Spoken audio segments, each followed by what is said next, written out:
தினமலர் நேயர்களுக்கு வணக்கம். உரைகள் நிகழ்ச்சிக்கு உங்கள் அனைவரையும் அன்போடு வரவேற்கிறோம். மாநிலங்களவையில குடியரசுத் தலைவர் உரைக்கு நன்றி தெரிவிக்கும் தீர்மானத்தின் மீதான விவாதம் நேற்றைக்கு நடிகர் திரு கமலஹாசன் அவர்கள், அதாவது மக்கள் நீதி மையத்தின் தலைவர் திரு கமலஹாசன் அவர்கள் பேசியிருக்கிறார் மாநிலங்களவையில். அவர் பேசினதுல ஒவ்வொரு ஊடகங்களும் அதை ஒரு ஒரு விதமாக மொழிபெயர்த்துக்கிட்டே இருக்காங்க. அவர் பேசினதை டீகோட் பண்ணிக்கிட்டே இருக்காங்க. எப்படி ஒரு திருக்குறளுக்கு பல உரைகள் எழுதப்பட்டதோ அந்த மாதிரி நேற்றைக்கு பேசிய அவருடைய உரைக்கு பலவிதமான விளக்கங்கள், பல மொழிபெயர்ப்பு கொடுத்துக்கிட்டே இருக்காங்க. உண்மையிலேயே கமலஹாசன் அவர்கள் பேசியது என்ன, அதுல வேற ஒரு சர்ச்சைக்குரிய விஷயத்தையும் சேர்த்தே பேசியிருக்கிறார்.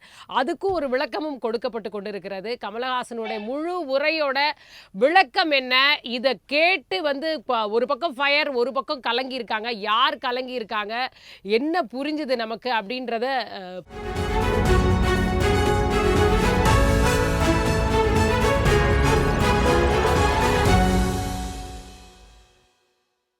பேசுறதுக்காக நம்மோடு இரண்டு கருத்துரையாளர்கள் இணைஞ்சிருக்காங்க. முதலாவதாக மூத்த பத்திரிகையாளர் திரு KKR ஆதித்தன் அவர்கள் நம்மோடு இணைஞ்சிருக்கார். வணக்கம் சார். மற்றும் அரசியல் விமர்சகர் திரு வாசுதேவன் அவர்களும் நம்மோடு இணைஞ்சிருக்காங்க. வணக்கம் சார். வணக்கம் சார். வாசுதேவன் சார், கமலஹாசன் அவர்கள் பேசினாவே எல்லாருமே ஒரு பிரமிப்பா அதை கேட்பாங்க. அவர் என்ன சொல்லி இருக்கார் அப்படின்றத பார்ப்பாங்க. அதுவும் தமிழ்நாட்டிலேருந்து அவர் மாநிலங்களவைக்கு போறாரு அப்படின்னோடனே போய் அங்கே பேசி அவர் கலக்க போறாரு அப்படின்ற மாதிரியான சொல்லிட்டு இருந்தாங்க. நேற்றைக்கு அவருடைய உரை கலக்கலாக இருந்ததா இல்லை கலங்கி போற மாதிரி இருந்ததா, எப்படி பாக்குறீங்க? ரொம்ப அருமையா கேட்டீங்க. கலங்கி போன மாதிரி தான் இருந்ததா நான் நினைக்கிறேன்.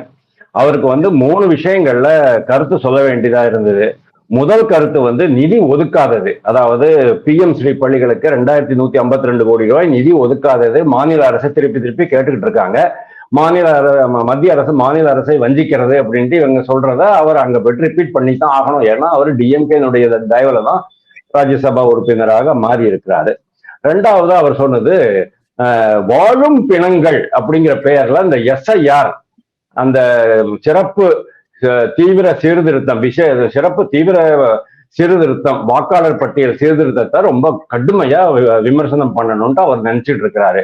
அவரு மூணாவதாக அவர் சொல்ல வந்தது ஹிந்தி திணிப்பு, அதாவது தமிழ் வர்சஸ் ஹிந்தி அப்படிங்கிற மாதிரி எடுத்துட்டு போறாரு. அதாவது DMK-னுடைய இந்த கோர் ஐடியாலஜி, கொள்கை அப்படின்னு இருக்கு இல்லையா, அதை பாராளுமன்றத்துல நம்ம ஒரு குரலா ஒலிக்கணும் அப்படிங்கிற அவருடைய உத்தேசம் கரெக்ட் தான், நோக்கம் பர்ஃபெக்ட் தான், தப்பே கிடையாது. ஆனா ஒரு விஷயத்தை நீங்க எப்படி எடுத்துட்டு போறீங்கிறதா இம்பார்ட்டன்ட். இப்போ ரொம்ப காம்ப்ளிகேட்டட் மேட்டர் எல்லாம் கூட ரொம்ப எளிதான ஒரு மொழியில சொல்லிட்டு போயிடுவாங்க சில பேரு. ஆனா ரொம்ப எளிதான ஒரு கருத்தை காம்ப்ளிகேட் பண்ணி தானும் குழம்பி அடுத்தவங்களையும் குழப்பறாங்க பாருங்க. அவங்க நம்ம நாட்டுல நிறைய பேர் உண்டு. ஹிந்தியில சொல்லுவாங்க, பஹுத் போல்தா ஹை லேக்கின் பதாதா ஹி நஹீ குச். அதாவது நிறைய பேசுறாரு ஆனா விஷயம் இல்லாம பேசுறாரு அப்படின்னு சொல்லுவோம் இல்லையா. Lot of sound, no substance அப்படின்னு இங்கிலீஷ்ல சொல்லுவாங்க பாருங்க. அந்த மாதிரி இவருக்கு நிறைய சவுண்ட் தான் விடுறாரே தவிர சப்ஸ்டன்ஸ் பேச மாட்டேங்கிறாரு. அதாவது தான் எடுத்துக்கொண்ட கருத்தை, சிறந்த ஆசிரியர்கள் யார் அப்படின்னு கேட்டா, கடைசி பெஞ்சில் இருக்கிற ஒரு டல்லஸ்ட் ஸ்டூடெண்ட்னுடைய மைண்ட்ல கூட இந்த கருத்து பதியணும். அந்த அளவுக்கு ஒரு எளிமையான மொழியில அவனுக்கு புரிகிற பாஷையில அவங்க சொல்லணும். அதுதான் ஒரு சிறந்த ஆசிரியருடைய இலக்கணம். அதே மாதிரிதான் ஒரு மொழி, ஒரு உரை அல்லது ஒரு கருத்தரங்கம் அப்படின்னு வரும்போது நம்மளுடைய கருத்து கரெக்டா போய் சேர்ந்துதா, இந்த கருத்தை கேட்பவர்களுக்கு அது புரிஞ்சுதா அப்படிங்கிற அந்த ஒரு கவலை எந்த பேச்சாளருக்கும் இருக்கணும். இப்ப நான் உங்க சேனல்ல பேசுறேன்னு சொன்னேன்னா நீங்க என்ன கூப்பிடுறதுக்கு காரணமே, நான் ஒரு எளிமையான லாங்குவேஜ்ல என்னுடைய கருத்தை சொல்றேன், உங்களுடைய நேயர்களுக்கு போய் சேர்றதுங்கிறது தான். அதனால்தான் ஆதித்தன் சாரையும் நீங்க கூப்பிட்டு இருக்கிறீங்க. இதுதான் நம்ம எந்த உரை நிகழ்த்தும் போதும் பேசும் போதும் நம்மளுடைய கருத்து, அதாவது கம்யூனிகேஷன் கேப் இருக்கக்கூடாது, மிஸ்இன்டர்பிரிட்டேஷனுக்கான பாசிபிலிட்டிஸ் இருக்கக்கூடாது. இதெல்லாம் தான் ஒரு பேச்சாளருக்கு அழகு. ஆனா கமலஹாசன் ஆரம்பத்துல இருந்தே நான் சொல்றேன், இன்னைக்கு வரைக்கும் அவர் இந்த டிபார்ட்மெண்ட்ல 0 தான். அதாவது அறிஞர்கள், மேதைகள், மெத்த படித்தவர்கள்லாம் பேசும்பொழுது சாமானியர்களுக்கு புரியாது இல்ல, ஒருவேளை அப்படி இருக்க கூடுமோ? இல்ல மெத்த படித்தவர்கள் கூட இப்போ விவேகானந்தர் இருக்காருன்னா இது வந்து ஒரு பெரிய சித்தாந்தம் கிடையாது. இந்தி திணிப்பை பண்ணாதீங்க அப்படின்னு சொல்றது ஒரு பெரிய சித்தாந்தம் கிடையாது. அதை சாதாரண மொழியில சொன்னாலே எல்லாருக்குமே புரியும். அதே மாதிரி எஸ்ஐஆர்ல என்னென்ன பிரச்சனை இருக்குங்கிறத நீங்க எடுத்து சொன்னா பரவாயில்ல. அதையே நீங்க வந்து எதிரை மூனையோட ஒரு அலங்கார வார்த்தை பிரயோகம் பண்ணி குழப்பினீங்கன்னா எப்படின்னா, உங்களுக்கு ஒரே ஒரு எக்ஸாம்பிள் சொல்றேன். கொலம்பியா யூனிவர்சிட்டிங்கிறது தென் அமெரிக்க நாட்டினுடைய ஒரு யூனிவர்சிட்டி. அந்த யூனிவர்சிட்டியில ராகுல் காந்தி போய் பேசுறாரு. ஒரு சிம்பிள் திங், அதாவது அதிகாரத்தை பரவலாக்க வேண்டும். அதிகாரத்தை பரவலாக்குவதுங்கிறது என்னது? இதே காங்கிரஸ் கட்சி தானே அந்த இது பஞ்சாயத்து ராஜ் ஆக்ட கொண்டு வந்தாங்க. அதாவது பஞ்சாயத்து வரைக்கும் அதிகாரத்தை பரவலாக்க வேண்டும், லோக்கல் பாடிஸ்க்கெல்லாம் வந்து அதிகாரம் கொடுக்கணும்னு அவங்க கொண்டு வந்தாங்க. இந்த விஷயத்த வேற எப்படியுமே சொல்ல முடியாதா? அவர் என்ன சொன்னார் தெரியுமா? மோட்டார் சைக்கிள் 300 கிலோ இருக்கு, ஆனா ஒருத்தரை தான் கூட்டிகிட்டு போகுது. காருக்கு 3000 கிலோ இருக்கு, அது 2 பேரை கூட்டிகிட்டு போகுது. இதுதான் பிரச்சனை அப்படின்னு ஆரம்பிக்கிறாரு. அங்க இருக்கிறவங்க மண்டை குழம்பி போய் உட்கார்ந்து இருக்கிறாங்க. அதுக்கப்புறமா எலக்ட்ரிக் மோட்டார் பத்தி பேசுறாரு. எலக்ட்ரிக் மோட்டார்ல வந்து பல இடங்கள்ல அந்த அதிகார பகிர்வு ஏற்படுகிறது அப்படின்னு சொன்னாரு. இது உங்களுக்கு புரிஞ்சுதான்னு எனக்கு தெரியாது. எனக்கு புரிஞ்சுது, ரொம்ப கஷ்டப்பட்டு நான் புரிஞ்சுக்கிட்டேன். நீங்க 10 ட்ரிப் படிச்சா உங்களுக்கு புரியுமா இருக்கும், அது எனக்கு தெரியாது. அதே மாதிரி ஏழ்மையை விரட்டுவோம் அப்படின்ட்டு அந்த காலத்துல இருந்து, நேரு காலத்துல இருந்து இன்னைக்கு வரைக்கும் கேட்டு புடிச்சு போச்சு நம்மளுக்கு. நரேந்திர மோடி வரதுக்கு முன்னால வரைக்கும் காங்கிரஸ்காரங்க அதான் சொல்லிக்கிட்டு இருந்தாங்க. ஆனா ஏழ்மையை விரட்டவே மாட்டாங்க. அப்போ ஏழ்மையை விரட்டுவோம் அப்படின்னு சொல்றதுக்கு 2016 ஒரு இடத்துல ராகுல் காந்தி பேசும்போது சொல்றாரு, ஜூபிட்டர் வெலாசிட்டி அப்படிங்கிறாரு. அதாவது இப்போ இருக்கிற நடவடிக்கைகளுடைய விசையை விட அதிகமான விசை இருக்கக்கூடிய நடவடிக்கைகள் எடுத்தால்தான் இந்த ஏழ்மையை விரட்ட முடியும்.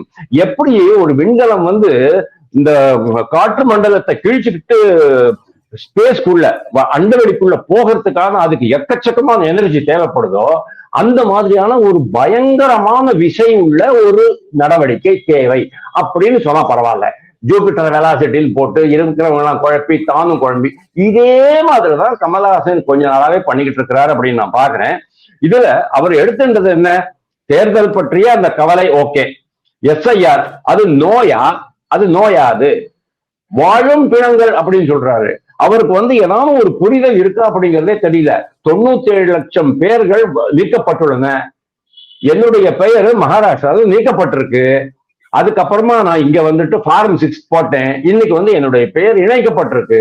ரொம்ப சிம்பிள். யாருடைய பெயர்கள் இணைக்கப்படவில்லையோ அவர்கள்லாம் வந்து ஃபார்ம் 6 போட்டாங்கன்னா ஆட்டோமேட்டிக்கா இன்னைக்கு சாயங்காலம் எங்க வீட்டுல பிஎல்ஓ வராங்க, வந்து செக் பண்ணிட்டு போவாங்க. எங்க வீட்டுல 3 வாக்குகள் இருக்கு. ரொம்ப சிம்பிளான சமாச்சாரத்தை இவ்வளவு குழப்பிக்கிட்டு, அவருக்கு என்ன ப்ராப்ளம்னா, அவர் உண்மையிலேயே டிஎம்கே சித்தாந்தத்தை நம்புறாரா அப்படிங்கிறது எனக்கு சந்தேகம் வருது. ஏன்னா நீங்க ஒரு சித்தாந்தத்தை நம்புறீங்க அப்படின்னு நான் வரேன். நான் திரும்ப வரும்பொழுது இதை சொல்லுங்க. திரும்ப நான் வரும்போது நான் உங்க இதுல இருந்தே நான் வந்து ஆரம்பிக்கிறேன். ஆதித்தன் சார், அதாவது கமலஹாசன் அப்படின்னாவே ஒரு அவருக்குன்னு ஒரு யூனிக்னஸ், ஒரு ஸ்பெஷாலிட்டி இருக்கிறது அவர் பேசுகின்ற அந்த பேச்சு தான். அதை தானே அவர் வெளிப்படுத்தி இருக்கிறாரு. அதை வந்து நம்ம புரிஞ்சுக்க முடியலங்கிறது நம்மளுடைய கஷ்டமே தவிர அதற்காக அவரை குறை சொல்லிட முடியுமா? அவர் பல காலமாவே அவர் பேசும்போது எல்லாமே அவருடைய பேச்சுக்கள் வித்தியாசமா இருந்தது. அது ஒரு விதமான ஒரு மக்களை கவரக்கூடிய ஒரு விஷயம் தானே. அது வந்து நேத்தைக்கு பார்லிமெண்ட்ல இருக்கிறவங்க எல்லாம் ஒரு கவர்ந்து இருக்கும் இல்லையா? ஆமா, கமலஹாசன் வந்து ஆரம்பத்துல இருந்து அவர் தனிப்பட்ட முறை எழுத்து நடை எல்லாமே ஒரு மணிப்புறவாள நடை மாதிரி மாத்திட்டாரு. நீங்க 1000ல் ஒருவன் படம் வந்துச்சுல, அதாவது இப்ப செல்வராமன் எடுத்த படத்துல நம்ம ஒரு மொழியில பேசுவார்ல, நம்ம பார்த்திபன், அதாவது பழைய காலத்து தொல்காப்பிய காலத்துல ஒரு மொழியில பேசுவார். அந்த மாதிரி சில நடைகள் அவரு வலிய பயன்படுத்தி பாக்குறாரு. ஆனா தமிழ்நாட்டுல இப்ப அவர் சொல்றாரு, அண்ணாவின் பையன், பெரியாரோட பேரன், காந்தியோட பேரன் சொல்றாரு. இந்த 3 பேருமே மக்களுக்கு புரியும்படி எளிமையாக பேசினவங்க. அந்த கமல் வந்து தன்னுடைய இலக்கிய புலமையையும் மக்கள் உணர வேண்டும், அவங்களுக்கு தெரியணும். ஷேக்ஸ்பியர் பேசுறாருன்னா அவருடைய இங்கிலீஷை போல யாருக்குமே புரியாது. அதே மாதிரி ஒரு தன்னுடைய இலக்கிய தரத்தை உயர்த்தணுங்கிற மாதிரி பேசுறாரு. ஏன்னா தமிழ்நாட்டுல திரையுலகில இருந்து கிட்டத்தட்ட சிவாஜில இருந்து வைஜெயந்திமால இருந்து இப்ப வடநாட்டிய நடிகர்கள் கிட்டத்தட்ட இளையராஜா வரைக்கும் ஒரு 10 பேர் இருந்திருக்காங்க எம்பி அந்த மாதிரி. ஆனா யாருமே கமல் அளவுக்கு பேசல, இந்த மாதிரி ஒரு கருத்தாளம் ஓட்டத்தோட பேசல திரைவச்சந்தன் ஒரு கருத்து சொல்றாங்க. சிலர் நண்பர்கள்லாம் அவரை அவருக்கு வந்து பல மொழி தெரியும், பல விதமான நடிப்பார். ஏன்னா அவருடைய நேற்று நீங்க பாத்தீங்கன்னா அவரோட பாடி லாங்குவேஜ், அத மாடுலேஷன்லாம் இன்னும் அங்கேயே தான் அவரு ஷூட்டிங் எடுக்கிறதுக்கு அவருக்கு இப்ப எடுத்த மாதிரி அவர் நடிச்சிட்டு இருந்த மாதிரி இருந்துச்சு. ஆனா அது வந்து சில ஏன்னா நடிகருங்கும் போது எல்லாரும் இந்த மாதிரி பண்ணும்போது ரசிக்கிறாங்க. அது ஒரு இது. அதாவது கமலுடைய பேச்சு வந்து கருத்து வந்து சார் சொன்ன சார் அந்த இந்தி பிரச்சனை, அந்த பெரியார் அந்த பிரச்சனை சொன்னாங்க. பெரியாருக்குலாம் உடனடியா அவன் நம்ம நிர்மலா சீதாராமன் பெரியார் சொன்னதை நான் சொன்னேன்னு சொல்லி பண்ணியிருக்காங்க. பெரியார் எந்த அர்த்தத்தை சொன்னாங்கிறதையும் பலர் விளக்கம் சொல்லியிருக்காங்க. தமிழ் பிச்சை எடுக்க அதெல்லாம் சொல்லியிருக்காங்க. ஏன்னா நம்ம ஆட்களுக்கு வந்து எப்படின்னா ஒரு தலைவர் சொல்லிட்டாருன்னா என்ன அர்த்தத்துல சொல்றாங்கிறத விட அந்த ஆக்சுவல் வேர்டை மட்டும் எடுத்துக்கிட்டு between the read between line சொல்லலாம், அப்படியே விட்டுட்டு அந்த வார்த்தையை மட்டும் எடுத்துக்கிட்டு கிண்டல் பண்ணுவாங்க. இந்த பஞ்ச் டைலாக் மாதிரி, அந்த பஞ்ச் டைலாக் மாதிரி அதை மட்டும் சினிமால எல்லாம் ஒரு பஞ்ச் டைலாக் மாதிரி. தமிழ் இனி சாகுன்னு பாரதியார் சொன்ன உடனே அவர் அப்படி சொல்ல நம்ம எடுத்துக்கிட முடியுமா? அது பாரதியார் அப்படி சொல்லுவாரா? அதே மாதிரிதான் தமிழர்கள் இதே இருக்கக்கூடாது, அடுத்த கட்டத்துக்கு போகணும்னு சொல்லி. ஏன்னா இன்னைக்கு நேற்றே அதுக்கும் கமலே பதில் சொல்லிட்டாரு, மொழி போரெல்லாம் இன்னும் தேவை கிடையாதுன்ட்டு. நம்ம மொழி போறதான் தமிழ்நாட்டு மொழி போரே தேவை இல்லைங்கிற மாதிரி கமல் சொன்னாரு. மொழி போருக்க வச்சுதான் தமிழ்நாடே ஓடிக்கிட்டு இருக்கு அரசியலே. ஆனா அவர் என்ன சொன்னாரு, இப்ப ஏஐ வந்தாச்சு, லாங்குவேஜ் இந்த லாங்குவேஜ் அந்த லாங்குவேஜ் கூகுள டக் டக்குன்னு மொழி பேசுறாங்க. ஆனா பிரச்சனைங்கிற மாதிரி கமல் பேசியிருக்காரு. ஆனா அவருடைய பேச்சே நேற்று மொழி பேசுறதுக்கு ரொம்ப சிரமப்பட்டாங்கன்னு சொல்லி சொன்னாங்க. அந்த அளவுக்கு கமல் பேசுறாரு. மற்றபடி கமல் பேச்சை வந்து ரசிகர்கள்லாம் ஒரு சீரியஸா எடுக்கல. அவங்க ஜாலியா என் தலைவர் இப்படி பேசுற அப்படி வர்றாங்க, மற்றவங்க கிண்டல் பண்றாங்க. ஒருத்தர் சொல்றாரு அவருக்கு 15 மொழி தெரியும், 10 வட்டார வழக்கில் பேசுவாரு, 7 விதமான மாடுலேஷன், அதுல வர நவரத்த நாயகன் 15x10x7 எவ்வளவு மாதிரி அவர் பண்ண முடியும் அப்படிலாம் கிண்டல் பண்றாங்க. மற்றபடி அவருக்கு பேசினால உள்ள சில பிரச்சனைகள் வந்து முக்கியமான பிரச்சனைகள் தான். பட் அக்கா தன்னுடைய தேசிய திமுகவுக்கு சார்பாக பேசினால் கூட தன்னுடைய தேசிய கண்ணோட்டத்தை அவர் விட்டு கொடுக்கல. அது நம்ம பார்த்துக்கணும். ஏன்னா காந்தியை பத்தி இந்த காலத்தையும் காந்தியை பத்தி பேசுறாரு அவரால் தான். ஏன்னா அவங்க அப்பாலாம் தேசிய இயக்கத்தில் இருந்தவங்க, சீனிவாசன் பரமக்குடி சீனிவாசன் லாயரு, தேசிய இயக்கத்தில் வந்தவங்க. அதனால அதெல்லாம் வச்சுதான் தேசிய கண்ணோட்டத்தோட தான் பேசுறாரு. ஆனா இன்னைக்கு பார்த்தா பார்லிமெண்ட்ல பிரதமரோட ஒரே இல்லாம அந்த ஜனாதிபதி வரைக்கும் நன்றி தெரிவிக்கும் தீர்மானம் நிறைவேறியது. இவ்வளவு கமலஹாசன் பேச்சுக்கெல்லாம் பதில் சொல்லணுமான்னு நினைச்சு பண்ணாங்களா எனக்கு பிரதமர் வரலையே தெரியல. அந்த அளவுக்கு இல்ல இது அவர் இல்ல அவருடைய, அதாவது வழக்கமா நம்ம வந்து ஒருத்தர் பேசுறாங்க அப்படின்னா வந்து பார்லிமெண்ட்ல பேசுறாங்கன்னா பலருடைய உரை வந்து பல நேரத்துல ரொம்ப பேசியிருக்காங்க. அவங்களே எல்லாருமே சிலாகிச்சுப்பாங்க, அவங்கள பார்த்தாவே ஒரு அப்ரிஷியேட் பண்ணுவாங்க. இப்படியெல்லாம் ஒரு உரை வந்து இது வரைக்கும் நம்ம பார்த்துருக்கோம். நிறைய பேர் நம்ம தமிழகத்துல இருந்து போய் பேசியிருக்கக்கூடியவங்க எல்லாம் இருந்திருக்காங்க. ஆனா அப்படி ஒரு பேச்சாக இருந்ததா பாக்குறீங்களா நீங்க? கமலஹாசன் அவர்களுடைய பேச்சு அந்த அளவுக்கு போய் ரீச் ஆச்சா? அவர் சொன்ன மெசேஜ் ரீச் ஆயிடுச்சா? அவங்களுக்கு அங்க இருந்தவங்களுக்கு அது ரீச் ஆயிருக்கும் அப்படின்னு நீங்க நினைக்கிறீங்க? இருந்தவங்களுக்கு அங்க இருந்த தமிழ் எம்பிகளோட மற்றவங்களுக்கு ரீச் ஆயிருக்க வாய்ப்பு இல்லை. ஏன்னா கமலஹாசன் நம்ம எப்படி பார்க்குறோம்? ஒரு அரசியல்வாதியை பார்க்குறோமா? கிடையாது. ஒரு திரைக்கலைஞராக தான் பார்க்குறோம். இந்தியாவினுடைய சிறந்த திரைக்கலைஞர். அந்த ஆங்கிள பார்க்கும்போது அப்படிப்பட்ட திரைக்கலைஞர் இப்படி ஒரு இலக்கியத்தரமாக வந்து பேசுவது. இப்போ நம்ம இவர் ஜாவித் அக்தார்லாம் இருக்கார்ல, அந்த கவிஞர் இருக்காரு, அமிதாப் பச்சனுடைய அவங்க தந்தையெல்லாம் பெரிய கவிஞர் அப்படிலாம் சொல்லுவாங்க. அந்த மாதிரி ஒரு கவிஞர் பேசும்போது அதே தரத்தோட நம்ம எதிர்பார்ப்போம். நடிகர்னு வந்து இவர் பேசும்போது இந்த மாதிரி இலக்கிய ஏதோ பேசும்போது நம்மளுடைய கண்ணோட்டம் வந்து மாறுபடுது. ஏன்னா நம்ம தமிழ் சினிமாவில் கமல்ஹாசன் இந்த மாதிரி இலக்கியமா அவர் ஒன்றும் பேசல. தமிழ் சினிமாவில் பேச யாரும் படம் ஓடாதுன்னு தெரியும் அவருக்கு. அதனால சினிமாவில் வந்து அவர் அப்படி பேச மாட்டாரு. ஆனா இது வந்து அவர் பார்லிமெண்ட்ல கன்னி பேச்சுனால அதை ஸ்ட்ராங்கா அழுத்தத்தை பதிய வைக்கிறதுக்காக பேசியிருக்காரு. அதுக்கு ஆனா அதை காளையின் பேச்சு போல சொல்லி வைரமுத்துலாம் பாராட்டி இருக்காரு. ஆனா அது கன்னி போன பேச்சா அப்படின்லாம் பலர் அப்படிலாம் பேசிட்டு இருக்காரு. பல கட்டமான விமர்சனங்கள் கமலுக்கு வந்துகிட்டு இருக்கு. ஆனா அதுவே அவருக்கு ஒரு வெற்றி தான் நம்ம நினைக்கிறோம். ஏன்னா முதல் பேச்சுங்கனால யாரும் அதை சீரியஸா எதுவும் விமர்சிக்காமலும் இருப்பாங்க சிலர். வந்து வாசுதேவன் சார், நீங்க வந்து சொல்ல நினைச்சதையே சொல்லுங்க. அதாவது அப்படி என்ன வந்து டிஎம்கேவோட சித்தாந்தத்தை அவர் வெளிப்படுத்தாம போயிட்டாரு? யாரை எதிர்க்கிறாங்க, ஹிந்தி மொழியை எதிர்க்கிறாங்க, இதெல்லாம் அவர் பேசிதானே இருக்காரு. இல்ல அதாவது நான் என்ன சொல்ல வந்தேன் அப்படின்னா, உங்களுக்கு சரியான புரிதல் இருந்ததுன்னா, மனசுல புரிதல் இருந்தா தான் வார்த்தைகள் வெளியில கொட்டும். இல்லைன்னா உங்களுக்கு வார்த்தைகள்ல கொட்டாது. தடவி பேசிட்டு இருப்பீங்க. குரோப்பிங் இன் த டார்க் அப்படிம்பாங்க பாருங்க, அது நீங்க பண்ணிட்டு இருப்பீங்க. நீங்க நறுக்குன்னு கேள்வி கேட்ட காரணம் என்னன்னா, உங்களுக்கு புரிதல் இருக்கு. ஆதித்யன் சார் நறுக்குன்னு பேசுறாருன்னா அவருக்கு அந்த புரிதல் இருக்கு. நான் பேசிட்டு இருக்கேன். ஆழ்ந்த நம்பிக்கை இருக்கணும். முதல்ல இந்த கொள்கை மேல ஆழ்ந்த நம்பிக்கை இருந்தா ஆட்டோமேட்டிக்கலி மைண்ட் அதுக்கு ஒர்க் பண்ணும். ஏன்னா மனசு, வார்த்தை, நம்பிக்கை, இது மூணுமே, அதாவது புத்தி, இது மூணுமே ஒரு இணைந்துதான் செயல்பட முடியும். அப்பதான் அது கன்வே பண்ண முடியும். ராம் ஜென்ம பூமியில நின்றுகிட்டு 45 நிமிஷம் உரையாற்றுறாரு பிரதமர். ஏதான ஒரு துண்டு சீட்டை வச்சு படிக்கிறாரான்னு பாருங்க. சோமநாத் மந்திரனுடைய இது கஜினி முகமது படையெடுப்பினுடைய 1000வது ஆண்டு விழாவை கொண்டாடும் போது அவர் 45 நிமிஷம் பேசுறாரு. என்னென்னமோ சான்ஸ்கிரிட் ஸ்கிரிப்டுகள் எல்லாம் அவர் பேசுறாரு. அவர் எப்படி பேசுறாருன்னு கேட்டா அது காரணம் அவருடைய ஆழ்ந்த நம்பிக்கை. இவர் நிறைய படிச்சிருக்காரு. கமலஹாசன் எக்கச்சக்கமா படிச்சிருக்காரு. ஒரு புத்திஜீவி, அறிவுஜீவி, சந்தேகமே கிடையாது. ஆனா எல்லோருக்குமே நீங்க படிச்சிருக்கலாம், புத்தி இருந்திருக்கலாம். ஆனா ஆசிரியர்கள் இருக்கிறாங்க. ஃபார் தட் மேட்டர் எல்லா ஆசிரியர்களுமே நல்ல ஆசிரியர்கள்னு சொல்ல முடியாது. சில பேருக்கு அந்த கன்வே பண்ற கெப்பாசிட்டி இருக்கும் இல்லையா, அது எப்போ வரும் அப்படின்னு கேட்டா உங்களுக்கு ஆழ்ந்த நம்பிக்கை இருக்கணும். உங்களுக்கு நான் என்னுடைய கருத்துக்களை இன்னும் ஒரு 1000 லட்சம் பேருக்கு எடுத்துட்டு போகணுங்கிற அந்த ஒரு எண்ணம் வரும்போதுதான் உங்களை நீங்களே செம்மைப்படுத்திக் கொள்வீர்கள். அப்போதான் உங்களுக்கு எழுத்துப்பிழை, சொற்பிழை, பொருட்பிழை இல்லாம நீங்க எழுத முடியும். கருத்து பிழைகள் இல்லாம நீங்க பேச முடியும். நீங்க கான்ட்ரடிக்டரியா பேச ஆரம்பிச்சிட்டீங்க, முரண்பாடு இருக்கு அப்படின்னு சொன்னா ஆட்டோமேட்டிக்கலி உங்களுடைய கருத்து அங்க செதஞ்சு போயிடும். அதாவது அவங்க கேட்கறவங்களுடைய மனசுல ஒரு சின்ன குழப்பம் ஏற்பட ஆரம்பிச்சிடும். ஆனா கமலஹாசன் ப்ராப்ளம் என்னன்னா, இதுதான் அவர் படிச்சிருக்கலாம். ஆனா அவருக்கு டெலிவரி கெப்பாசிட்டி இல்லை. அதாவது டெலிவரி பண்ற அந்த கெப்பாசிட்டி அவருக்கு கிடையாது. இப்போ இந்த பிச்சை அப்படிங்கறத பத்தி ஏன் அவர் சொன்னார் அப்படின்னா, தமிழர்களை பார்த்து பிச்சை எடுக்காதீர்கள் என்று சொல்கிறீர்கள் அப்படின்லாம் சொல்ல ஆரம்பிச்சாரு. ஆக்சுவலி அது அப்படி கிடையாது. லோக்சபால தர்மேந்திர பிரதான் ஒரு வார்த்தையை சொல்லிவிட்டார். அதாவது தர்மேந்திர பிரதான் சொல்லும் போது, நீங்கள் தமிழர்களுடைய தமிழ்நாட்டு மாணவர்களுடைய எதிர்காலத்தை பாழாக்குகிறீர்கள், நீங்கள் நேர்மையாக செயல்படவில்லை, உங்களுடைய வெளிப்படைத்தன்மை இல்லைன்னு சொல்லிட்டு ஒரு வார்த்தை யூஸ் பண்றாரு.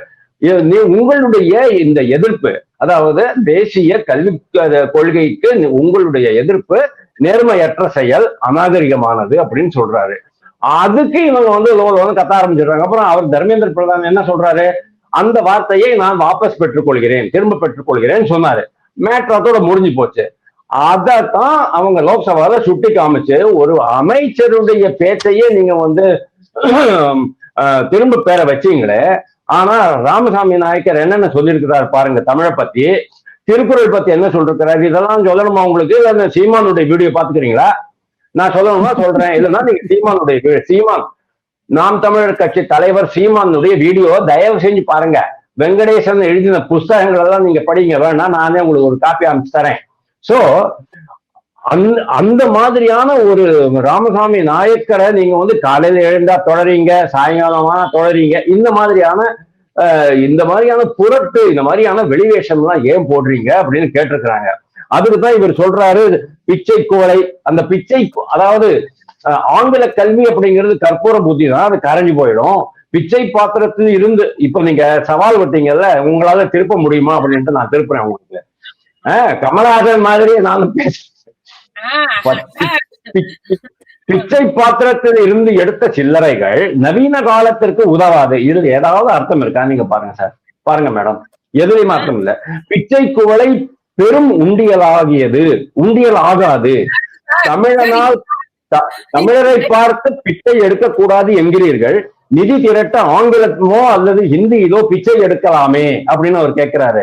தமிழன் பிச்சை எடுக்க மாட்டான், உங்கள் பிச்சையை தமிழன் ஏற்றுக்கொள்ள மாட்டான். இது என்ன அர்த்தம் தெரியுமா? 41%, அதாவது நிதி பங்கீடு 41%. 15வது நிதி கமிஷன்ல, 16வது நிதி கமிஷன்லயும் இவங்க 50% வேணும்னு கேட்டிருந்தாங்க. அந்த பனகாரியாவுடைய குழு வந்த போது இவங்க ரொம்ப பிரமாதமான ஒரு அறிக்கை சமர்ப்பிச்சிருந்தாங்க. பனகாரியா குழு நம்ம நிதி அமைச்சர், அதாவது மாநில நிதி அமைச்சருக்கு பாராட்டு தெரிவிச்சு இது ரொம்ப நல்லா ஹோம்ஒர்க் பண்ணிட்டு வந்திருக்கீங்கப்பா இந்த மாதிரி விஷயத்துக்கு அப்படின்னு சொன்னாங்க. ஆனா ஆல் இந்தியா லெவல்ல அதை அக்செப்ட் பண்ணல. அவங்க திருப்பியும் 41% தான், 42%, 1% காஷ்மீருக்கு அப்படின்னு சொல்லியிருக்கிறாங்க. அதனால இவங்க வந்து நாங்க என்ன பிச்சை எடுக்கணுமா, கோயம்புத்தூருக்கும் மதுரைக்கும் மெட்ரோ நீங்க கொடுங்க, நாங்க பிச்சை எடுக்கணுமா, பிஎம் ஸ்ரீ பள்ளிகளுக்கு 2152 கோடி ரூபாய்க்கு நாங்க பிச்சை எடுக்கணும். பாருங்க, இவ்வளவு புரிஞ்சிடுச்சு உங்களுக்கு. அவர் கேட்ட ஒரு லைன்ல நீங்க இவ்வளவு புரிஞ்சுக்கிட்டீங்க. ஒரு லைன்ல அவர் இவ்வளவு விஷயத்தை உணர்த்தி இருக்கிறார் பாருங்க. இப்ப நீங்க லிஸ்ட் அவுட் பண்ணிக்கிட்டே போறீங்க. அது ஏன் இன்டர்பிரேஷன் மேடம்? பாராளுமன்றத்தில் இருக்கிறவங்களுக்கு என்ன தெரியும், மக்களுக்கு எப்படி தெரியும்? நான் வந்து கமலஹாசன் என்ன சொல்ல வந்தார் அப்படிங்கறத நான் விளக்குறேன். என்னை விட இன்னும் அதிகமா நல்லபடியா விளக்குறவங்க இருந்தாங்கன்னா அவங்களையும் நீங்க பேச சொல்லுங்க, பரவாயில்ல. சோ பிச்சை எடுக்கிறேன் அப்படிங்கிறது அது ஒரு சமாச்சாரம். அதுக்கப்புறமா அவர் என்ன சொல்றாரு நீங்க பாருங்க. வந்தீர் வெல்வீர் செல்வீர் அப்படின்னாரு. இது யார சொல்றாங்கன்னு தெரியல. அதாவது பாரதிய ஜனதா கட்சி வந்துச்சு தமிழ்நாட்டுக்குள்ள, அதான் பாஜக உள்ள வந்துடும் சொல்லிட்டு அவங்க தடுத்துக்கிட்டே இருந்தாங்க. அப்புறம் 4 MP வந்தாங்க, ஆனா 4 MLA. ஆனா 2000 வந்து கருணாநிதியுடைய தயவுலதான் எம்பிக்கள் உள்ள வந்தாங்க. இங்க எம்பிக்களும் இருந்தாங்க, எம்எல்ஏஸும் இருந்தாங்க. பாஜகவும் உண்மையிலேயே உள்ள விட்டது டிஎம்கே தான் அப்படின்ட்டு நீங்க நாம் தமிழர் கட்சி தலைவர் சீமான்ட்ட கேட்டோம்னா நிறைய விளக்கமா சொல்லுவார் உங்களுக்கு. சோ வந்தீர் வெல்வீர் செல்வீர், இது உலக நியதி, அரசியல் நியதியும் கூட. அதாவது என்ன அர்த்தம், நீங்க போயிடுவீங்க, வீக வளமுடன் அப்படிங்கிறார் மேடம். வீக வளமுடன் அப்படின்னா என்ன அர்த்தம்? அதாவது நீங்க அதையும் பாருங்க, அதாவது அதையும் வந்து நல்ல விஷயமா சொல்றாரு. ஒருத்தர் வீழறத கூட வளமோட வீழுங்க, அந்த அளவுக்கு நல்ல மனதோட ஒரு வாழ்த்து மாதிரி சொல்லியிருக்காரு. அதை அப்படிதான் புரிஞ்சுக்கணும். அது அந்த நல்ல மனதோட தேங்க்யூ. நான் அப்படிதான் புரிஞ்சுக்கிறேன். தமிழ் என்றும் வாழும் நலமுடன் அப்படின்னு சொல்றாரு. ஆனா அதே சமயம் இன்னைக்கு தமிழ்நாட்டுல தமிழ் மொழிய அந்த தேர்வு எழுதாத மாணவர்களுடைய எண்ணிக்கை நாளுக்கு நாள் அதிர்ச்சி, ஆண்டுக்கு ஆண்டுக்கு அதிர்ச்சிட்டு போயிட்டு இருக்கு. தமிழை ஒழுங்கா எழுத தெரியல. தினமலர் மாதிரி ஒரு சில பத்திரிகைகள் அவங்க நடத்துற வீடியோக்கள்ல அந்த கார்டு போடுறீங்கல்ல, போஸ்ட் கார்டு போடுறீங்க, அதுக்கப்புறமா அந்த தலைப்புகள்லாம் போடுறீங்கல்ல, அதுல எழுத்துப்பிழை பொருட்பொழி இருக்காது. ஆனா இன்னைக்கு டிஎம்கே சார்பு உள்ள பல ஊடகங்கள்ல அவங்க என்ன மாதிரியான தலைப்புகள் போடுறாங்க, இக்கு இப்பு இத்து எல்லாம் விட்டு போயிடுது, சந்தி விட்டு போயிடுறது, நம்மளுக்கு புரியாத ஒரு மொழியில அவங்க எழுதுறாங்க. தமிழே ஒழுங்கா எழுத தெரியல. ஏன்னா தமிழ் மொழி, தமிழ் பாடம் நம்மளுடைய தாய்மொழி. அது 8ஆம் கிளாஸ் பையனுக்கு 3ஆம் கிளாஸ் தமிழ் படிக்க முடியல. அப்படிங்கும் போது நாளைக்கு மத்திய அரசு என்ன சொல்லுது, இன்ஜினியரிங், மருத்துவம், இது போன்ற மிகப்பெரிய, அதாவது இந்த சயின்டிபிக் ஸ்டடிஸ் எல்லாமே நீங்க வந்து தமிழ் மொழியில கொண்டு வரணும்ன்றாங்க. இவங்க இவ்வளவு 60 வருஷமா ஆண்டுகிட்டு இருக்கிற இந்த திராவிட கட்சிகள் தமிழ் மொழிக்கு என்ன பண்ணாங்க? இன்னைக்கு வரைக்கும் இன்ஜினியரிங்கோ மருத்துவமோ இல்ல டென்டிஸ்டோ, ஈவன் மருத்துவம், மனநிலை மருத்துவமோ தமிழ்ல அறிமுகப்படுத்திருக்கிறாங்களா? தமிழுடைய சொற்கோவையை அதிகப்படுத்திருக்கிறாங்களா? தமிழ் மொழியில படிக்கணுங்கிறத இன்சிஸ்ட் பண்ணிருக்காங்களா? ஏன்னா இவங்க எல்லாருமே ஆங்கில பள்ளிகள், கான்வென்ட் பள்ளிகள் நடத்துறாங்க. அதுல வந்து காசு வாங்கிக்கிட்டு ஹிந்தி கத்து கொடுக்குறாங்க. இங்க அவனுக்கு ஹிந்தி படிக்க கூடாது. கடந்த தேர்தலே கமல் திமுகவை பார்த்து கேட்டுட்டார் சார். இதெல்லாம் அவர் அப்பவே கேட்டுட்டாரு. கடந்த தேர்தல்ல தனியா நிக்கும் போதே இந்த கேள்வி உடைக்கும் போதே கேட்டாரு. டிவி பெட்டி உடைக்கும் போதே கேட்டிருக்கிறாரு. இப்ப நான் வரேன், தொடர்ச்சியா பேசலாம் வரேன். வந்து ஆதித்தன் சார், அதாவது தமிழகத்தில் தேர்ந்தெடுத்து அனுப்பக்கூடிய எம்பிக்கள் என்ன பண்றாங்க அப்படின்ற கேள்வி வந்து தொடர்ந்து இருக்கு. என்ன மக்களுடைய பிரச்சனைகளை போய் அங்க பேசுறாங்களா இல்லையா வந்து அப்படின்னு ஒரு நிஜமாவே ஒரு 10 ஆண்டு காலமாகவே இந்த கேள்வி ஒருவர் 2 கட்சிகளுமே மாறி மாறி வந்து கேட்டுக்கிறாங்க. மக்களுக்குமே வந்து என்ன செய்யறாங்க, இவ்வளவு பேர் இருக்காங்களே அப்படின்ற ஒரு கேள்வி இருக்கு. அப்போ இந்த மாதிரி எல்லாம் ஒரு டிஃபரெண்டா ஒரு பேசினாக்கா இன்னும் ஒரு சாமானியனுக்கு கூட இது வந்து நமக்காக தான் அவர் பேசுறாருப்பா அப்படின்னாது புரியுமா? இது இப்படிதான் அவர் பேசுறாரு அப்படிங்கிறது வந்து கமல் அவர்களுக்கு யாராவது உணர்த்தி இருக்காங்களா? புரியல, கொஞ்சம் புரியுற மாதிரி சொல்லணும் அப்படின்றத யாராவது சொல்லி இருக்காங்களா? இல்ல இனிமேல் மாத்திக்குவாரா? எப்படி பாக்குறீங்க இந்த விஷயங்களை? கமல் வந்து இது வந்து எழுதி வச்சு படித்த உரை தான். ஏன்னா பல எம்பிக்கள் எழுதி வச்சு தான் படிக்கிறாங்க. ஈவன் ராகுல் காந்தி கூட எழுதி வச்சு தான் படிக்கிறாரு. விற்கவில்லை. இதை அவர் யார் எழுதி கொடுத்தாங்கன்னு பார்க்கணும். ஏன்னா பல தலைவர்களுக்கு கோஸ்ட் ரைட்டர் உட்கார்ந்துருக்காங்க. அவருக்கு ஒரு கமல் கூட ஒரு கவிஞர் இருக்காருன்னு சொல்லுவாங்க. அந்த மாதிரி அதை வச்சு தான் எழுதுறாரு அவருக்கே. அதனால அவர் அதை வாசிக்கிறாரு, ஏற்ற இறக்கமா பேசுறாரு. நீங்க அவர் படிக்கும்போது பாருங்க, ஒரு தாள் காணாம போயிடும். அது தாளை தேடி எடுத்து கேப் போட்டு 3 தாள் சரியா இருக்கு. ஏன்னா நான் இதை பார்த்துருக்கேன். ஜெயலலிதா அரசியலுக்கு வந்த அடுத்த நாள் 1 மாதம் மதுரையில பொதுக்கூட்டம், காத்துல மேடையில மாசி வீதி சந்திப்புல தாள் படிக்கும்போது தாள் பறந்து போயிட்டு அவங்க வடக்கம் போல அப்படியே படிச்சுட்டே போயிட்டாங்க. அப்போ அவருக்கு எழுதி கொடுத்தாங்க. அப்போ அவர் சோலைன்னு எழுதி கொடுத்தாரு. இந்த மாதிரி புதுசா வர்றவங்க இப்படித்தான். இந்த மாதிரி அடுத்தவங்க எழுதி கொடுத்தா படிச்சா என்னன்னு அதான் காரணம். ஏன்னா அவருக்கு அது தெரிஞ்சிருந்தா, ஏன்னா இதுல கூட எப்படி எழுதிப்பாங்கன்னா நமக்கே தெரியும். இந்த கீழே அடிக்கோடு போட்ட இடத்துல ஆவேசமா பேசணும், ரவுண்ட் போட்ட இடத்துல புதுசா விடணும், இந்த மாதிரிலாம் குறிப்பெல்லாம் அந்த திரைக்கதை எழுதும்போது எழுதுவாங்களா, வசனம் எழுதும்போது இந்த மாதிரிலாம் எழுதி கொடுக்குறாங்க தலைவர்களுக்கு. பெரிய பெரிய எழுத்துக்கள் சிலவங்களுக்கு கண்டு தெரிய பெரிய பெரிய எழுது கண்ணாடி போடுறதுக்கு பார்த்தா மக்கள் ஏதோ நினைச்சிருவான்னு சொல்லி கண்ணாடி போட மாட்டாங்க, தெரியாது. அப்போ பெரிய பெரிய கொட்டை எழுத்துல எழுதி கொடுப்பாங்க, பின் பண்ணி வச்சிருப்பாங்க. இந்த மாதிரி நடக்குது. அது ஒரு காரணம். கமலஹாசனை பொறுத்தவரை அவரு நம்ம பொதுவாக எம்பிக்களே, தமிழ்நாட்டு எம்பிக்கள் எப்படி நம்ம பார்லிமெண்ட்டுக்கு வெளிநடப்புக்கு யூஸ் பண்றாங்க பெரிய அளவுல. போன அதிமுக பிள்ளைங்க அப்படிதான், இங்கே அப்படிதான். நேற்று பாருங்க, காங்கிரஸ் ராகுல் காந்திக்கு 8 எம்பிக்களை சஸ்பெண்ட் பண்ணாங்க. அதுல 2 பேர் தமிழ்நாட்டுக்காரர், ஒருத்தர் கம்யூனிஸ்ட் எம்பி வெங்கடேசன். கேரளாவில் 2 பேரும் எளியும் புனையமா இருக்காங்க. இங்க ராகுல் காந்திக்காக போய் அந்த பிரச்சனைக்காக கோஷம் எழுப்பி சஸ்பெண்ட் ஆயிருக்காரு வெங்கடேசன் எம்பி. அந்த அளவுக்கு இந்த மாதிரி ஒரு கூட்டத்தோடு சேர்ந்து அவங்க குரல் கொடுப்பதற்காக தான் எம்பிக்கள் பல சொல்றாங்க. மற்றபடி தனிப்பட்ட முறையில் அவங்க நினைக்கிறாங்கன்னா சில விஷயம், இப்போ வெங்கடேசன், துறை வைக்கோ, இவங்களும் தனிப்பட்ட முறையில் சில பிரச்சனை எழுப்பி மத்திய மத்தியில் நேரில் தனியாக சந்திச்சு அவங்க தொகுதிக்கு காரியம் சாதிக்கிறாங்க. ரயில் இப்போ அவர் சில ரயில்கள் அமரித்து ரயில் நிற்கிறது, அதுக்கெல்லாம் வைக்கோ பண்றாரு, வெங்கடேசன் பண்ணியிருக்காரு. இந்த மாதிரி சில எம்பிக்கள் அவங்க தொகுதிகளுக்கு வைக்கோ, துறை வைக்கோலாம் கிட்டத்தட்ட திருச்சி தொகுதி மேம்பாடு 300 கோடி நிதி கொடுத்துருக்காங்க. அவர் அதெல்லாம் வாங்கியிருக்காங்க. அந்த மாதிரி சிலது பண்றாங்க. பொலிட்டிக்கலா பேச்சுங்கும் போது நம்ம எழுதி வச்சு படிக்கிறோம். இப்போ நம்ம தமிழச்சி தங்கப்பாண்டிலாம் சிறந்த ஆங்கில பேராசிரியர், ஆனா அவங்களும் அப்படிதான் எழுதி வச்சு தான் படிக்க, அவங்களே எழுதி தான் படிக்காங்க. எல்லாரும் அண்ணாவுடைய பையன் சொல்றாரு, அண்ணா என்னைக்கு எழுதி வச்சு படிச்சாரு, அவர் வாயிலிருந்து சரளமா வரும், வார்த்தைகளா வரும். ஆனா இவரு இப்பதான் போயிருக்காரு. அடுத்த கட்ட ஒரு விவாதம் நடக்கும் போது இந்த எம்பிக்கை எப்படி சேர்ப்போம். மேற்கு வங்காளத்துல நீங்க ஒரு பெண் எம்பி இருக்காங்களே, மொய்தானா ஒரு பெண் எம்பி, அவங்க எப்படி பேசுறாங்க நமக்கு தெரியும். ஷார்ப்பா வார்த்தை பேசுறாங்கன்னா அந்த டைம்ல ஸ்பாட்லேயே அவங்க பேசுவாங்க அந்த எம்பிக்கள்லாம். அதே மாதிரி இப்போ தமிழ்நாட்டிலே ராசா பேசுவார் கொஞ்சம், அந்த மாதிரி பேசணும். இல்லாட்டி மற்றபடி ஒவ்வொன்று நேற்றே கமல் பேசும்போது 2 பக்கம் டென்ஷன் ஆன பார்த்து துணை சபாநாயகர் அவர் நம்ம துணை ஜனாதிபதி என்ன செஞ்சாரு, கண்ட்ரோல்னாரு. கண்ட்ரோல் அவருக்கே கலைஞர் அவரோட பேச்சை பார்த்து அவரும் ரசிகரா தான் இருப்பார் கமலுக்கு. ஆனாலும் அவருடைய பேச்சை பார்த்து ரொம்ப கண்ட்ரோலை மீறி போற மாதிரி இருந்தாருன்னு சொல்ல அவர் கண்ட்ரோல் சொல்லிட்டாரு. ஆனா கமல் எப்படி விடுவாரு, ஏன்னா அவர் எழுதி வச்சுதான் படிக்காரு, சொந்தமா பேசலையே. அதனால அவரு வருஷப்படியே அவர் பேசிட்டு போயிட்டாரு. கடைசியில் சார் சொன்ன மாதிரி அந்த தமிழ் பிச்சை எடுக்கும் உதவாது, திருடவும் விட மாட்டான்னா என்னதான் ஓட்டை திருட ஓட்டுச்சோரிக்காக அந்த கருத்தை சொல்லிக்க.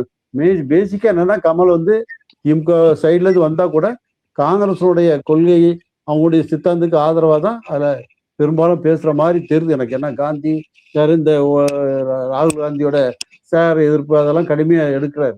அது இன்னும் அடுத்த கட்டத்துல தமிழ்நாட்டுக்காக இனிமேதான் பண்ணுவாரா என்னென்ன தமிழ்னு தனியா, ஏன்னா மொழிப்போரே வேண்டாங்கிற மாதிரி தேவையில்லைங்கிற மாதிரி நேற்று ஒரு கருத்து விட்டுட்டாரு. அப்ப அது அடிபட்டு போச்சு. இனிமே இந்தியர்னு போடும்போது அது அடிபட்டு, அவரே இந்தியில வேற பேசிட்டார்ல 4-5 பேர். அதனாலதான் பல மொழி தெரிஞ்சவர் சொல்றாங்க, அவரை தெரிஞ்சனால அப்படி பேசுறாங்க. அதனால அவர் இனிமே அடுத்த கட்டமா இனிமே எப்படி பேச போறாரு, முக்கிய பிரச்சனை வரும்போது அவரை பேச உடனும் போல. ஏன்னா இப்ப இவரு சுயேட்சையாருனால இவரு இஷ்டத்துக்கு பேர் கொடுத்து வாங்கிடலாம். திமுகவின் குழுவுல இருந்தாருன்னா அவங்க அனுமதி கொடுத்தாதான் இவர் போய் அங்க போய் பேசுறதுக்கு அனுமதி வாங்க முடியும் திமுக குழுவில். ஆனா இவரு தனிப்பட்ட முறையில் இவரே கேட்டு வாங்குறாரா இப்படின்னு தான் பார்க்கணும். அது அடுத்த கட்டங்கள் எப்படி, ஏன்னா மற்ற எம்பிக்கெல்லாம் இப்போ அரசியல் ரீதி இல்லாம வர்ற பின்புலம் இல்லாம வர்ற எம்பிக்கெல்லாம் பெரும்பாலும் பேசுறது இல்லை. வருவாங்க போவாங்க, கையெழுத்து போட்டு வருவாங்க. முன்னால லாபியில் உட்காந்து கையெழுத்து போடுவாங்க. நல்ல வேலை இப்போ சபாநாயகர் புதுசா உத்தரவு போட்டாரு, இத்தனை மணிக்கு உள்ள உட்காரலன்னா ஆப்சன்ட் போட்டு விட்டாரு. முன்னால அப்படி இல்லை, இல்லைன்னா லீவ் பெர்மிஷன் கேட்கணும், சபாநாயகர்கிட்ட. இப்போ அப்படி இல்லாம அந்த முறையெல்லாம் மாத்திட்டு வந்திருக்காங்க. அடுத்த கட்டத்துல அவருடைய பேச்சை நம்ம கேட்டு அவர் எப்படி பேசுறாருன்னு பார்க்கணும். ஏன்னா இப்ப தமிழ்நாட்டை பொறுத்தவரை ரசிகர் மனப்பான்மையில தான் தொண்டர்கள் அவர் ஆதரவாலும் சரி, தலைவர்களும் அந்த ஆங்கில தான் கருத்து சொல்லிட்டு வராங்க. கமலஹாசன் அப்படி பேசிட்டாரு. அவங்களுக்கே பாதி பேருக்கு என்ன போகுதுன்னு புரியாது அப்படி. இல்ல இப்ப இந்த இடத்துலதான் நான் வாசுதேவன் சார் கிட்ட கேட்க நினைக்கிறது என்னன்னா, அவர் முன்னர் வந்து நிர்மலா சீதாராமன் அவர்கள் என்ன பேசினாங்கன்றதையே புரிஞ்சுக்காம இன்னைக்கு வந்து அவர் ஒரு விளக்கத்தை கொடுத்திருக்கிறாருன்னு பாக்குறீங்களா? அவருக்கு அந்த யார் பேசினாங்க, என்ன கான்டெக்ட்ல பேசினாங்கன்னே தெரியாம வந்து ஒரு விளக்கத்தை கொடுத்திருக்காரா? புரியல எனக்கு. அப்ப அவர் சொல்ற மாதிரி அவர் யோசிச்சு பேசின மாதிரி தெரியலையே அது. அதாவது நிர்மலா சீதாராமன் ஈஸி டார்கெட் நினைக்கிறேன் அவர். ஏன்னா அந்த மாதிரி தான் கொஞ்சம் தமிழ்ல கவுண்டர் கொடுப்பாங்க. அவருமே தங்காயின்னு பேசுற தங்காய்ங்கிற வார்த்தை வந்து நல்ல வார்த்தை தான். ஆனா நம்ம யாரும் பழக்கத்துல பேசுற வார்த்தைகள் இல்லை. அந்த வார்த்தையை தான் யூஸ் பண்ணி எல்லாம் பேசியிருக்காரு கமல். அது அவங்களே நிர்மலா சீதாராமனையே அங்க இப்ப வெளியே வந்து விளக்கம் கொடுத்துட்டாங்க. பெரியார் பேசின கருத்துல இருந்தான்னு சொல்லியிருக்காங்க. அதிகமா அடுத்த விளக்கம் மாத்தி கொடுப்பாங்க. அது ஒன்றும் அது பெரிய இது வழக்கமா இந்த மாதிரி பிரச்சனைகள்லாம் வர்றதுதான் அது ஒண்ணு. ஆனா நிர்மலா சீதாராமன் ஏன் டார்கெட் பண்றாங்கிறதா எனக்கு தெரியல. காரணம் என்னன்னா, அவங்க இவர் கோவையில இருக்காரு, அந்தம்மா அடிக்கடி கோவையில வராங்க. அதனால ஒருவேளை பண்றாரா அந்த எனக்கு தெரியல. ஒரு பிச்சை எடுக்க நிதி சம்பந்தமா சார் சொன்ன மாதிரி நிதி சம்பந்தமா பேசினால நிர்மலா சீதாராமன் டார்கெட் பண்ணி பேசியிருக்கலாம் அவர் நிதியமைச்சர்னால. ஏன்னா இப்ப பட்ஜெட்ல வந்து அந்த மாதிரி தானே 9 முறையா பண்ணி சாதனை படைச்சிருக்காங்க. அதையும் ஒரு குத்தி வைப்பான்னு சொல்லி பேசியிருக்கலாம் அவர். ஓ, இவ்வளவு அர்த்தம் இருக்கு அதுல. சொல்லுங்க சார், ஏதோ சொல்ல விரும்புனீங்களே வாசுதேவன் சார், சொல்லுங்க. இல்ல அவர் சார் சொன்னதுக்கு சொன்னேன். தங்கச்சி ஓட்டையும் நாட்டையும் இந்த கமலஹாசன் விற்க மாட்டான் அப்படின்னு சொல்றாரு. ஓட்டையும் நாட்டையும் நீங்க விற்க மாட்டீங்க, ஆனா உங்களையும் நீங்க வித்துக்கிட்டீங்களே. உங்களுக்குன்னு ஒரு சுவாபிமானம் இருக்கணும், சுயமரியாதை இருக்கணும். அதையும் நீங்க வந்து டிஎம்கேனுடைய காலடியில போட்டு அடிமையாக ஆயிட்டீங்களே, கொத்தடிமையா ஆயிட்டீங்களே அப்படிங்கிறது ஒண்ணு. உங்கள் சாபங்களில் எங்களுக்கு நம்பிக்கை இல்லை, உங்களுக்கு நம்பிக்கை இருக்கக்கூடும் என்ற நம்பிக்கையில் நீங்கள் உணர என் திட்டத்தை சாபமாய் போடுகிறேன் அப்படிங்கிறாரு. கருணையுடன் நீங்களே ஏற்பீர், இஷ்ட தெய்வங்களை வேண்டிக் கொள்ளுங்கள், வினை உம்மை சுடுக, எங்கள் நாடு நீடூடி வாழும், ஓட்டப்பம் வீட்டை சுடுக, இது மாதிரிலாம் பேசிக்கிட்டு இருந்தானா? அதாவது ராகுல் காந்திக்கு இவருக்கு என்ன டிஃபரன்ஸ் சொல்லுங்க?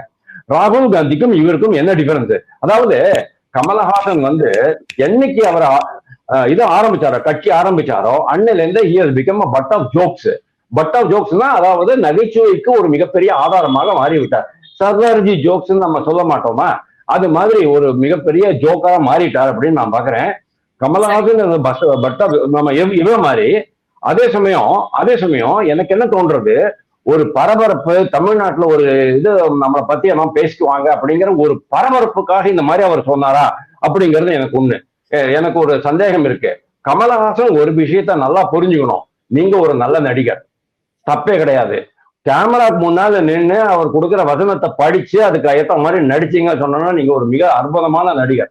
அந்த ஒரே ஒரு ஸ்கில் தான் உங்ககிட்ட இருக்கே தவிர, நீங்க வந்து உங்களையே ஒரு அவரை அண்ணாதுரை பத்தி சொன்னாரு, அதுக்காக அண்ணாதுரையை நானும் சொல்றேன். அண்ணாதுரை மாதிரி பாராளுமன்றத்துல உரை நிகழ்த்துவதற்கு நீங்கள் முயற்சிக்காதீர்கள். வாஜ்பாய் மாதிரி உரை நிகழ்த்த, பிலு மோடி மாதிரி உரை நிகழ்த்த, ஏன் நரேந்திர மோடி மாதிரி உரை நிகழ்த்துவதற்கு நீங்கள் முயற்சி செய்யாதீர்கள். உங்களுடைய பிளஸ் பாயிண்ட் என்ன, மைனஸ் பாயிண்ட் என்னங்கிறத நீங்க முதல்ல புரிஞ்சுக்குங்க. உங்களுடைய திறமை என்ன, உங்களுடைய யூஎஸ்பி என்னங்கிறது அவருக்கு இன்னும் புரியாம இருக்குது. அது புரிஞ்சிருக்குன்னு சொன்னா அவர் கட்சியை ஆரம்பிச்சிருக்க மாட்டாரு. ஏன்னா அவருக்கு தெரியும் எங்களுக்கு தெரியும் கட்சி நடத்துறதுக்கு திறமை கிடையாது. அப்படி இருக்கும்போது அவர் கட்சி ஆரம்பிச்சதுக்கு அப்புறம் அந்த கட்சி இன்னைக்கு எந்த கண்டிஷன்ல கொண்டு வந்து விட்டுருக்கிறாரு அப்படிங்கறது நீங்க பார்க்க முடியும். அதனால ஒரே நிமிஷம், பாராளுமன்றம் வந்து படப்பிடிப்பு இடம் கிடையாது, அது ஸ்டூடியோ கிடையாது, கேமரா இருக்குல்ல இருக்கிற இடம். நீங்க மக்களுக்காக நீங்க வந்து பேசுறீங்க, உங்களுடைய பேச்சு அடுத்தவர்களுக்கு புரியற மாதிரி பேசணும். அதனால எதிர்ப்பை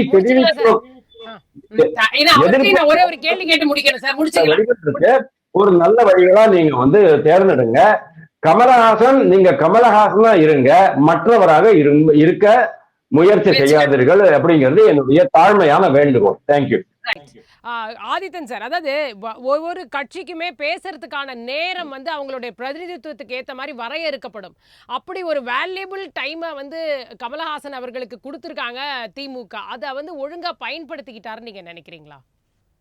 இல்ல பொதுவா வந்து நேற்று கொடுத்த கன்னி பேச்சுனால யாரும் குறுக்கிட மாட்டாங்க. என்ன தப்பு பண்ணாலும் குறுக்கிட மாட்டாங்க. கடுமையா விமர்சனம் யாரும் குறுக்கிட மாட்டாங்க கன்னி பேச்சுல. அது பொதுவான ஒரு மரபாக பார்லிமெண்ட்ல வந்து கடைபிடிச்சிட்டு இருக்காங்க. அதனாலதான் கமலஹாசன் பேசுறது அப்படி கேட்டுட்டு இருந்தாரு ஒழிய யாரும் எதுவும் பேசல. அது ஒரு இது. மற்றபடி இது வந்து முதல் தடவை. நெக்ஸ்ட் டைம் இந்த மாதிரிலாம் ஏதாவது பண்ணாங்கன்னா கண்டிப்பாக உடனடியாக அவருக்கு வந்து எதிர்ப்பு குரல் எழும்பத்தான் செய்யும். ஏன்னா பிஜேபியில வந்து நம்ம இவர் பேசுற மொழி தமிழ்ல இருந்து தமிழுக்கு மொழிபெயர்க்குங்கிற மாதிரி நிலைமை இருந்தா கூட அது உடனடியாக அங்க யார் எதிர்ப்பாங்களோ அவங்களுக்கு அது போய் சேர்ந்துரும். உடனே நோட்டு போயிடும் அங்கெல்லாம். நம்ம தான் பார்லிமெண்ட்ல பார்த்துட்டு இருக்கோம்ல, சிஎம்முக்கோ சட்டசபையில் சிஎம்முக்கோ அமைச்சர்களுக்கோ அதே மாதிரி பார்லிமெண்ட்ல முதலமைச்சர் பிரதமருக்கும் வந்து சீட்டு வந்துடும். என்னென்ன பாயிண்ட் டக்கு டக்குன்னு உடனே எடுத்து கொடுக்கறதுக்கு அதெல்லாம் சரியான ஒரு அமைப்பு அங்கே இருக்கு.